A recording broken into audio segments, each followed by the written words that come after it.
We have audio now that is being actively hidden. YouTube, Twitter, Facebook have all shadow banned this. You're not going to be able to find this audio anywhere unless you have access to the dark web, which my research team uses the dark web. It's sometimes the only way to get information. And what you have to do if you're on the dark web or have a VPN, you can just log in as if you're a Russian server. And so if you're logging online from a Russian server, then you see the things that were banned in America, but not banned the rest of the world. This audio came from a Ukrainian source, and the Ukrainian source taped it. He's an Ukrainian official. They taped a phone call right after the election of Donald Trump. Joe Biden reached out to his people, Poroshenko, in the Ukraine. Remember everything you learned during the impeachment hearings and what we showed you on the chalkboard. So he reaches out to Poroshenko, the head of the Ukrainian government, and it's recorded. Now, I want to give you several layers of this. What was the reason that Joe Biden said we could get General Flynn? Remember, the FBI said there's nothing here. He didn't do anything wrong. There's nothing here. And the next day, they had an emergency meeting at the White House without the FBI. The FBI said, case closed. They had this meeting. Joe Biden was in it. Susan Rice was in it. And so was Barack Obama. And we know because of notes that Barack Obama said, what can we do? Joe Biden said, we can use the Logan Act. The Logan Act is something that was enacted in the 1700s. It's never been used. But it is when somebody would go over to a foreign country and say, I'm representing the United States of America. And they didn't represent the United States of America. And they tried to do deals with that country. Okay, it's an old-timey act. Never been invoked.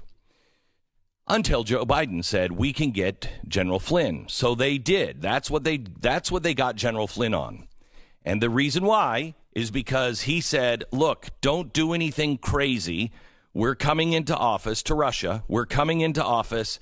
And just please don't retaliate on anything this administration has done.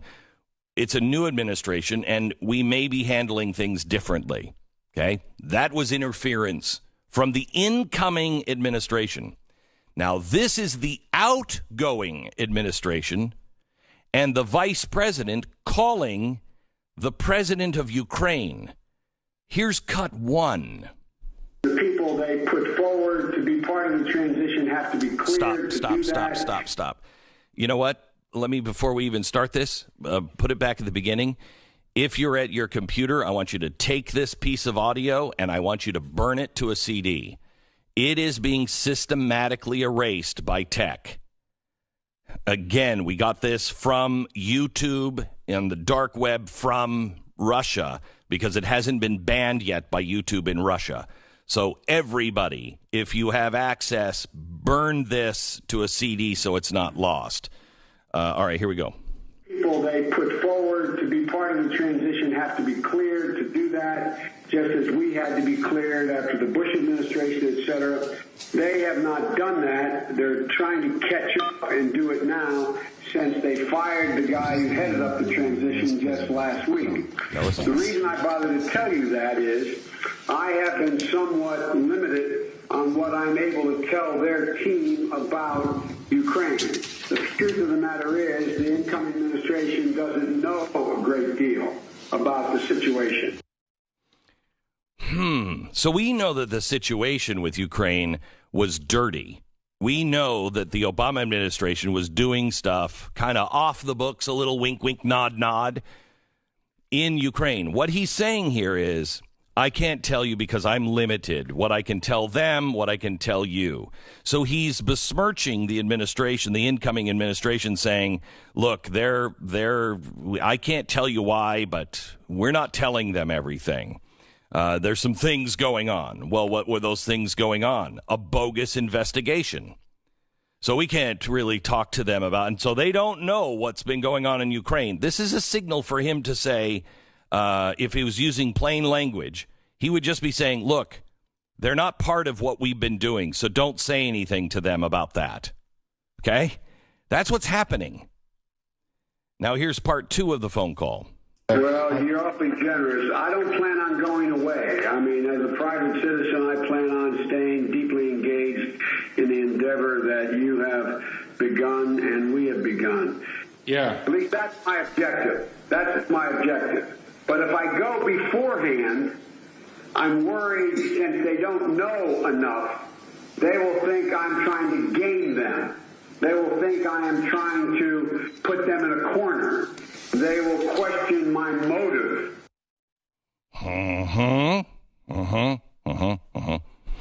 And we do, Joe. And we do.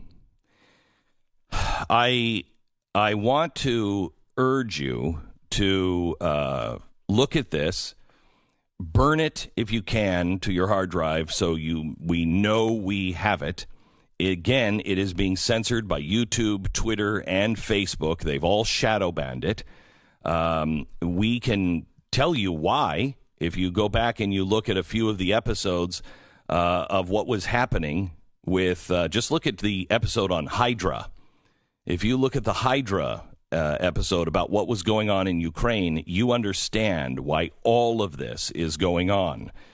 You can get those shows and all of the shows. In fact, last Wednesday's show about the Civil War, the coming Civil War, that has on the screen as we go. I had to move quickly because it's a lot of research in that show. It gives you the titles of all the other shows that we did that are in the archives. So you can watch that and go, okay, I don't understand that. Okay, it's on that show. Go back to the archives and watch that show. The reason why probably this is being censored, since there's no evidence, the heavily edited recordings, they're thinking were stolen or they're entirely fabricated. Okay, well, really? Because we have systems now that can talk about deep fakes, and the hardest deep fake to make is audio. It's not even close yet. Video, it's pretty close. Audio is really, really hard. Now, these it's entirely fabricated or it was stolen. These are things that that Twitter and Facebook have put in to stop foreign interference in this year's election. And unlike in 2016, when Russia used bogus social media accounts or bots to wage misinformation campaigns, this time they're being spread by legitimate American social media users. The disinformation fellow at the nonpartisan Wilson Center said the recordings are misleading to an audience that doesn't have the full picture. It's certainly an influence campaign. Well, you want the full picture? You can get the full picture at blazetv.com. You'll understand this in its entirety. You'll get it. You'll know what he says, and I want to continue what we've been working on. You'll understand what he was working on. Join us at The Blaze right now. Without your subscription, we wouldn't be where we are today. Without your subscription, we wouldn't have the evidence of what they were doing.